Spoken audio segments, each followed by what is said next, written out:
Miles Blumson here, joined by former Watford striker and former Team GB striker as well, you have to remember, Marvin Sordell. Marvin, welcome to the show. Hello, thanks for having me. So, congratulations firstly. You've become a member of the Football Association's Inclusion Advisory Board. It's a hell of a sentence to have to say, but you must be quite excited.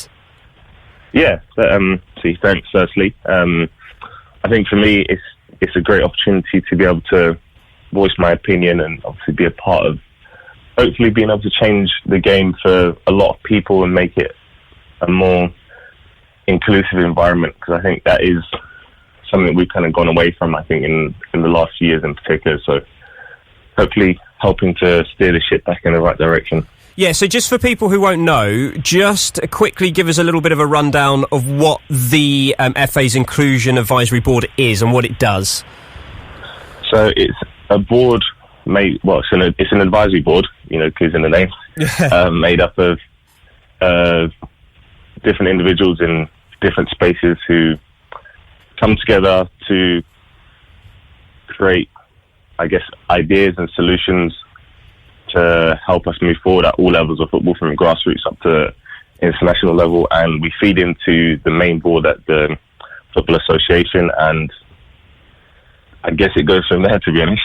Yeah, so what type of thing are you looking to bring to the role? I've seen you quoted talking about BAME managers getting a better representation within the game, because it's such a low number of black and Asian and other ethnicities managers at the moment compared with the white man like myself. Yeah, I mean, the representation is an obvious one, and it's an obvious one that people will attach me to, because see, my ethnicity is quite obvious, clear to see.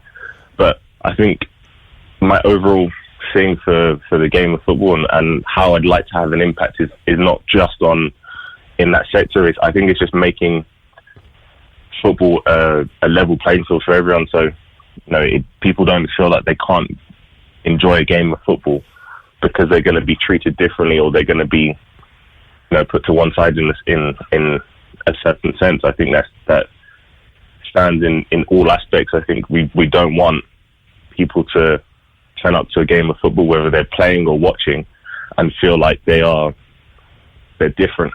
And I think that is trying to create an environment that is the case, that everybody turns up and they can just enjoy football in whatever capacity it may be. And that's obviously the end goal. And it's just about trying to find the steps to get us there. Yeah, well, absolutely. Football should be for everyone, and it's one of the things that the government has been talking about a lot recently. Of course, yeah. Project Restart has been...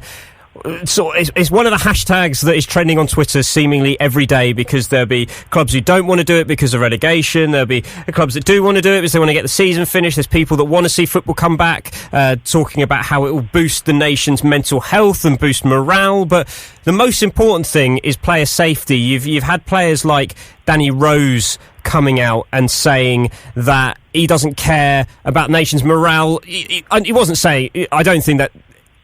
the way he said it, it's more a case of he needs to be safe to play football, and I think that is the most important thing. What do you think should be happening with football? Do you think it should be coming back?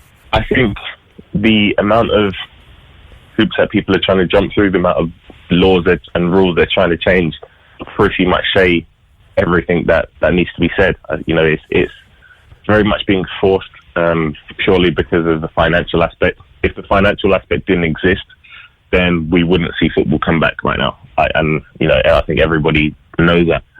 And it isn't just player safety. You think of the reason that football will be going back, especially at Premier League level, is because of the TV deal.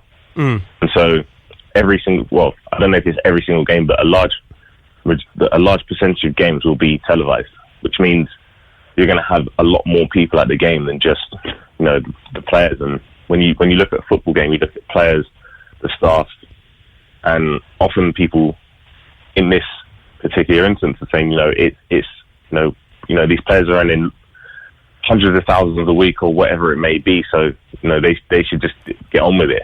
And I mean, even though that is wrong and money doesn't equate to health and whatnot, you have to think about the people who aren't earning those amounts of figures. So you look at the kit man, the physio, and all the backroom staff that have to be at the game. You know, physio can't social distance from anybody, and physio's not earning that amount of money.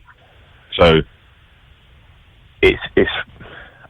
I think when people think about football going back, I think they just automatically just think, right, I want to be entertained, and the players should just put up with it. But it's football is so much more than just football players.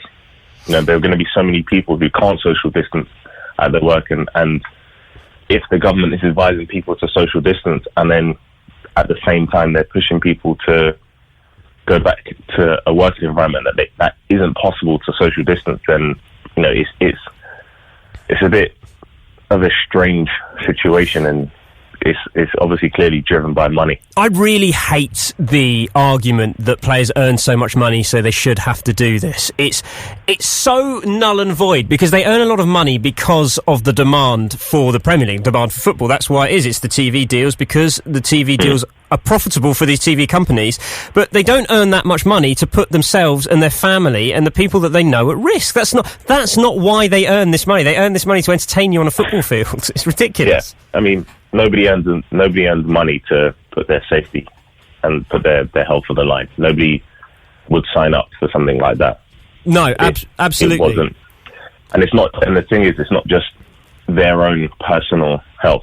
You know, it's something that I think what is funny is that if it was a situation where players could guarantee that it was only them that would potentially suffer any consequences, then you could probably get a larger percentage say, you know what, I don't mind if it's just me. But then you look at people, young families, you know, whose parents may live with them or very nearby or whatnot, and they need help and looking after, then there are a lot of other people and there are a lot of other external factors to football going back. And I think all of these need to come into consideration probably before even thinking about the financial implications. You can't socially distance during football. You can't implement the measures. There's no way to play the game. I mean, for a striker like yourself, it might have been a bit easier if the defender's not allowed to come within 2 metres of you. But that's unfortunately not how it works. Let's get back to the Inclusion Advisory Board, the FA's Inclusion Advisory Board that you've just joined. First meeting today. Are you excited? Yes. And how's the meeting going to take place? Well, I'm guessing via Zoom or one of the other types of video calling things that we've very much become accustomed to at this time. I'm looking forward to it. It's just an induction meeting, so it's an introduction to what is expected, what the role entails in more detail, and I guess to start setting out a plan for us to move forward really. And I'm really looking forward to seeing what this role does and how much impact that could possibly have, and actually sharing ideas with a lot of different people and seeing their thoughts and their opinions on the different areas in the game that we need to develop, I'd say. Marvin, I have to say, as someone who's met you and spoken to you and has seen some of the stuff that you've been an advocate of in the past when it comes to mental health in football, when it comes to all of the different issues that you've tackled and spoken out about throughout your career, I have to say it is an absolutely fantastic appointment popping you on this board, and I think you're going to be a wonderful servant to the game. I'm really looking forward to following your career, your new career and your new life, doing as a member of the FA, as part of the FA, and I can't wait to see some of the change that you can bring about football. Thank you so much for joining us today. Thanks so much.